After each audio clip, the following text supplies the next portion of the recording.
Alright, this car got this code here, and from my research, a lot of people are saying that it's a possible bad computer or part of the computer that controls the injectors.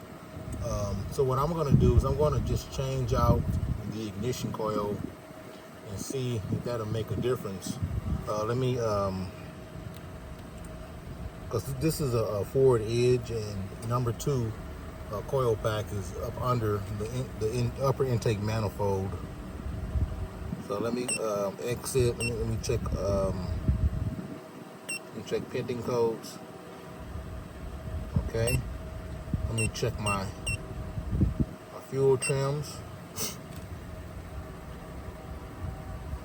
So.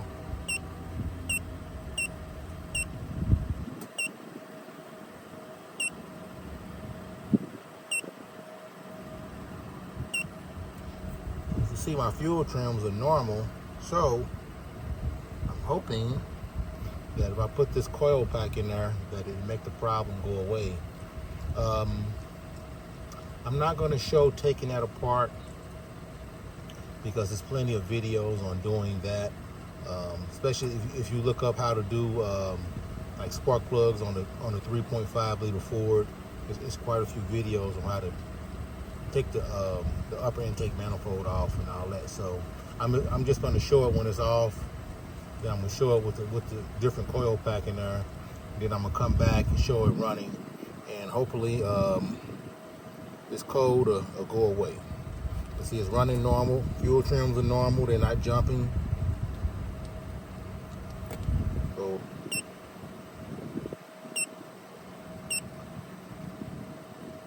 yep, fuel trims are normal. I just don't like that check engine light.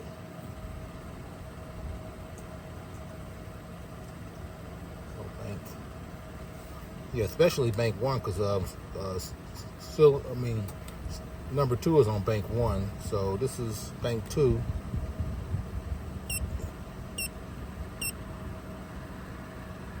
Broke communication. So, all right, I'll be back. Okay, I got one of these older ones here, old used ones. Actually, this is the one that came with the car. It wasn't no misfire. I just last year I had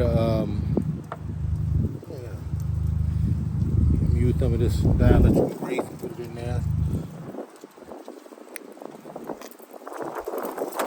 Put some in here. Okay. Now, go over to the car.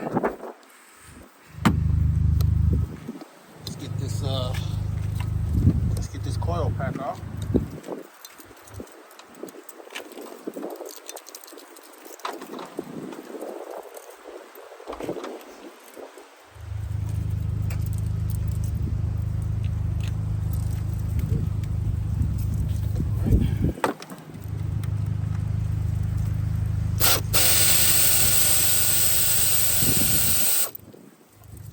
Sometimes it's good not to throw things away, you know.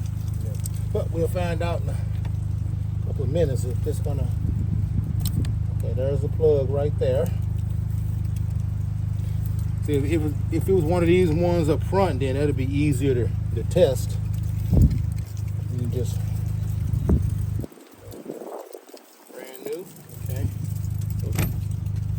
I'll do the other one. Okay. And the dielectrical grease stop them from getting stuck on there too. So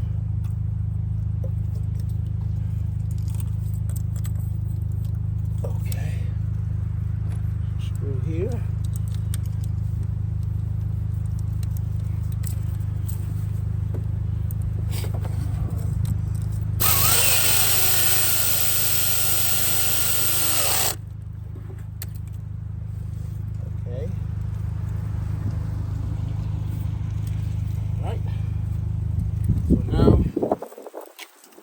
Stop it here.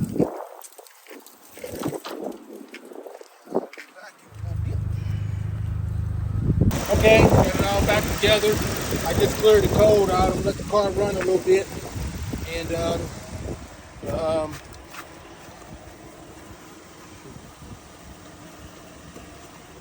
fuel trims are looking good. So hopefully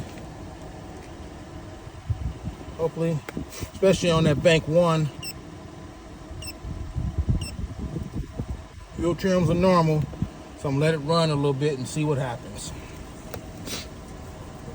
All right, I'm checking pending codes. There's no pending codes, and I don't have a check engine light. When you have a check engine light, that's an active code.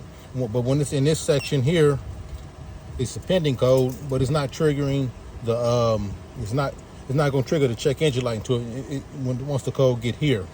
So this might have done it. So we'll see. I'm gonna let it run a little bit more. Cross my fingers. Dang.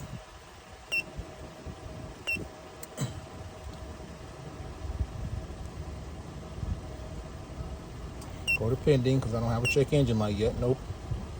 Okay.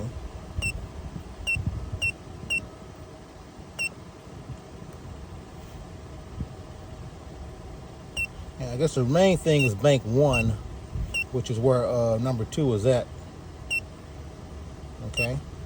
Okay, the fuel trims on bank 1 are normal. Let's go to bank 2. Okay, normal. So I'm gonna let it run again.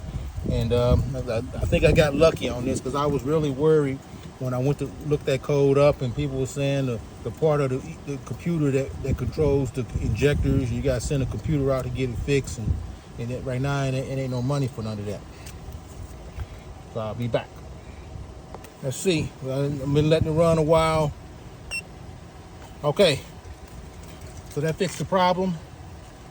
I guess I'm pretty lucky compared to some people. You know, if you got to get into a computer, you know, that stuff gets really, really tricky. Because sometimes you might have to send it back a couple of times before they can get it right. So yeah, so it kind of paid. Show this here. I'm glad I didn't throw it away. Again, last year I had an issue with the injector. I had an injector go out. I did a tune-up on it. I saved these, and that really, that's good. So I had to go spend the money. So sometimes it pays not to just go throw stuff away. You never know what you might need. So okay.